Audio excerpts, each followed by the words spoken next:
RCB ने royal अंदाज में दिल्ली कैपिटल्स को अपने घर में ना सिर्फ 47 रनों से हराया है, बल्कि दिल्ली कैपिटल्स को आईपीएल प्लेऑफ की रेस से बाहर कर दिया। और उसके साथ ही साथ चेन्नई सुपर किंग्स के लिए मुसीबत खड़ी हो गई है कि क्या वो क्वालिफाई कर भी पाएगी या नहीं कर पाएगी, और करेगी तो कैसे कर सकती है। वो इक्वेशन में आपको आज पूरे डिटेल से इस हम वीडियो में बताने वाले हैं। साथ ही साथ एक ऐसा भी सिचुएशन है जहां पर आरसीबी और चेन्नई दोनों क्वालिफाई कर सकते हैं। आप सोचेंगे कैसे, वो सब कुछ आपको हम इस वीडियो में बताने वाले हैं। तो वीडियो को पूरा देखिएगा, पसंद आए तो लाइक जरूर कर लीजिएगा, शेयर कीजिएगा दोस्तों में, और चैनल पर आप पहली बार आए हैं तो क्रिक रोस्ट की फैमिली में सब्सक्राइब का बटन दबा करके आप भी शामिल हो जाइए। चलिए वीडियो को शुरू करते हैं।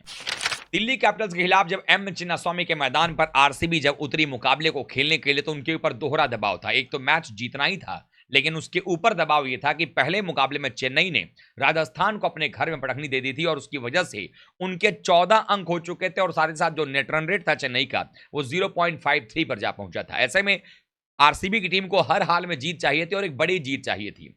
ऐसे में टॉस जीता अक्षर पटेल ने, और उन्होंने पहले गेंदबाजी करने का फैसला किया। आमंत्रित किया आरसीबी की टीम को बल्लेबाजी करने के लिए। शुरुआत बड़ी कमाल की रही, 10 ओवर में ही 110 रन ठोक दिए आरसीबी ने 2 विकेट नुकसान पर। हालांकि विराट जो है वो एक छोटा सा कैमियो खेल करके आउट हो गए, डुप्लेसी एक बार फिर से फ्लॉप रहे, लेकिन पाटीदार, कैमरन ग्रीन और विल जैक्स, इन 3 बल्लेबाजों की जो पारियां रही उसके दम पर, हालांकि अंतिम 10 ओवर में सिर्फ 77 रन बने, उसके बावजूद भी टीम ने, आरसीबी ने 187 रन बनाए, और कुल मिलाकर 188 का टारगेट था। सामने दिल्ली कैपिटल्स की टीम थी जो कि जेक फ्रेजर मैकगर्क के कंधों पर सवार होकर के प्लेऑफ का रास्ता तय करने पहुंची थी। लेकिन उसके बाद हुआ ये कि Jake Fraser McGurk run out हो गए, और वो यश दयाल के हाथों से गेंद टकरा करके नॉन स्ट्राइकर एंड पर लग गई, तो वो आउट हो गए।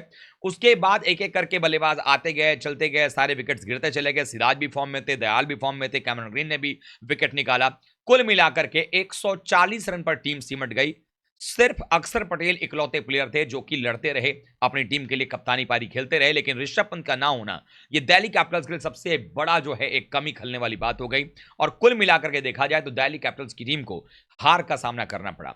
अब ये जो 47 रन की हार दिल्ली कैपिटल्स को मिली, उसकी वजह से हुआ ये कि दिल्ली कैपिटल्स की टीम प्ले ऑफ की रेस से लगभग, यूं कहूं कि मैं बाहर हो गई है तो गलत नहीं होगा, क्योंकि उनके पास सिर्फ 12 अंक रह गए हैं, और अब वो आखिरी मैच में अगर लखनऊ को बड़े अंतर से हराते भी हैं तो 14 अंक तो ले पाएंगे। लेकिन एनआरआर उनका जब चला गया है माइनस के अंदर में, और उनका एनआरआर इतना माइनस हो चुका है कि उसको प्लस करने में लगभग 150 रनों के आसपास, या यूं कहें कि आरसीबी या चेन्नई तक पहुंचाने के लिए 150 प्लस रन से जीतना पड़ेगा, जो कि बहुत मुश्किल लग रहा है लखनऊ के खिलाफ में। तो आरसीबी ने डीसी को आउट कर दिया। लखनऊ के लिए मुश्किल खड़ी हो गई कि लखनऊ के पास में 2 मैचेस हैं, लेकिन उनका भी नेट रन बहुत ही माइनस में चल रहा है। ऐसे में आरसीबी ने 14 अंक पर क्वालिफाई करने के लिए अपने आप को बेहद मजबूत स्थिति में पहुंचा लिया है। ऐसे में सवाल ये उठता है, क्या आरसीबी की टीम क्वालिफाई कर जाएगी या नहीं कर जाएगी?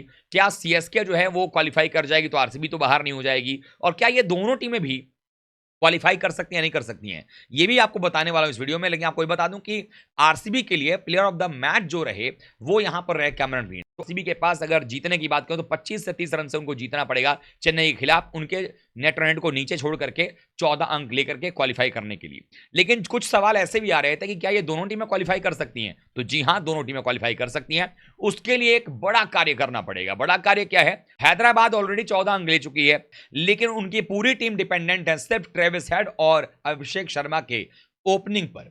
अगर ये दोनों खिलाड़ी आउट होते हैं तो इन टीम को समेटने में ज्यादा वक्त अपोजिशन को लगता नहीं है।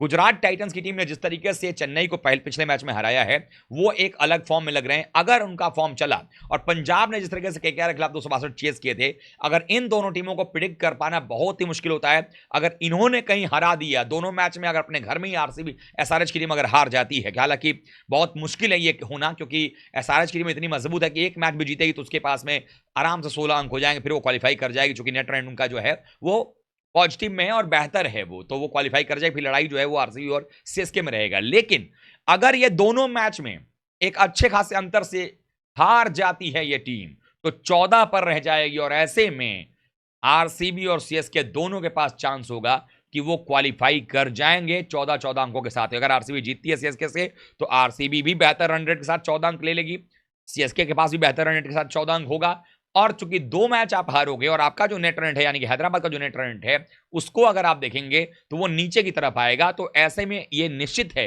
कि 2 मैच हारने के बाद उनका नेट रन लगभग 0.15 या 0.2 के आसपास आ जाएगा। और ऐसे में इन दोनों टीमों का नेट रन जो होगा चेन्नई और आरसीबी का ये ऊपर होगा। तो ये दोनों टीमें 14 के साथ तीसरे चौथे पायदान पर चली जाएंगी और वो टीम 14 अंक के साथ बाहर हो जाएगी। हालांकि ये होना बहुत मुश्किल है, मैं बार बार बोल रहा हूं, क्योंकि ये टीम जब दूसरे के घर में जाकर हरा सकती है तो हैदराबाद में ये टीम हैदराबाद की जो है और भी खतरनाक हो जाती है। तो हल्के में लेना भारी भूल साबित हो सकता है। लेकिन जो 2 टीमें आ रही हैं उनके पास खोने के लिए कुछ नहीं है। गुजरात के पास भी नहीं है कुछ भी खोने के लिए, पंजाब ऑलरेडी बाहर है। आप क्या सोचते हैं कमेंट करके बताइएगा। वीडियो को लाइक कीजिएगा, शेयर कीजिएगा और चैनल पर अगर आप पहली बार आए हैं तो क्रिक रोस्ट की फैमिली में सब्सक्राइब बटन दबा करके अब भी शामिल हो जाइएगा। मिलते हैं किसी और वीडियो के साथ, तब तक के लिए आप सभी का बहुत बहुत धन्यवाद। थैंक यू सो मच दोस्तों।